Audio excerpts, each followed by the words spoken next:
This is my lst2 monster truck. These are all my stock parts.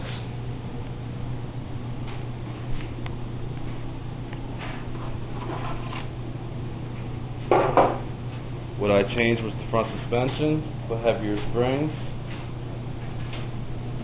put softer springs in the back, put an OS30 motor on, bigger exhaust with a double barrel. I added a sway bar kit, front and in the rear. My Venom failsafe.